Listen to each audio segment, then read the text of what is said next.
రాష్ట్రం సుభిక్షంగా ఉండాలని సీఎం రేవంత్ రెడ్డి నేతృత్వంలో నిర్వహించిన మహావరుణ యాగం దిగ్విజయంగా ముగిసింది. నాగార్జున సాగర్లోని Vijay Vihar tourism guest house ప్రాంగణంలో దేవాదాయ శాఖ ఆధ్వర్యంలో ఈ విశిష్ట ఆధ్యాత్మిక క్రతువును శాస్త్రోక్తంగా నిర్వహించారు. వరుణదేవుడిని ప్రసన్నం చేసుకోవడం ద్వారా రాష్ట్ర వ్యాప్తంగా కృష్ణా, గోదావరి నదీ పరివాహక ప్రాంతాల్లో విస్తారంగా వర్షాలు కురవాలని, జలాశయాలు అన్ని జలకళతో నిండాలని, తద్వారా తెలంగాణ రైతాంగం సుభిక్షంగా ఉండాలని సంకల్పం చెప్పి ఈ మహాయాగం చేశారు. యాదగిరిగుట్ట లక్ష్మీనరసింహస్వామి ఆలయ వేద పండితులు 108 మంది ఋత్వికులతో 11 హోమగుండాలను ఏర్పాటు చేసి వేదోక్తంగా యాగం పూర్తి చేశారు.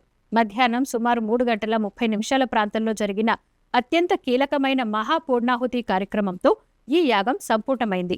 ముఖ్యమంత్రి రేవంత్ రెడ్డి సతీ సమేతంగా ఈ పూర్ణాహుతిలో పాల్గొని వరుణదేవుడికి పట్టు వస్త్రాలు సమర్పించి ప్రత్యేక పూజలు చేశారు.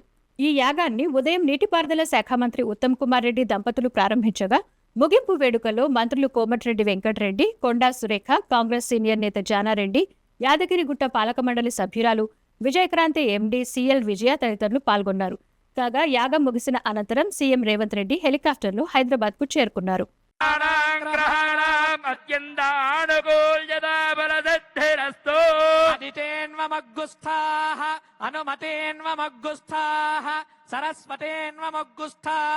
దేవసవితః ప్రాచావీః ఓమాంతే యజ్ఞేశ్వరాయ నమః లమృథివీ తత్వాత్మనే ప్రణీతాస్వప ఆనీయ పూర్ణపాత్రమాదాయ పునః పూరయిత్వా సదసీత్యభిమంత్రయ ఓం సదసి తన్మే భూయాః సర్వమతి సర్వం మే భూయాః పూర్ణమతి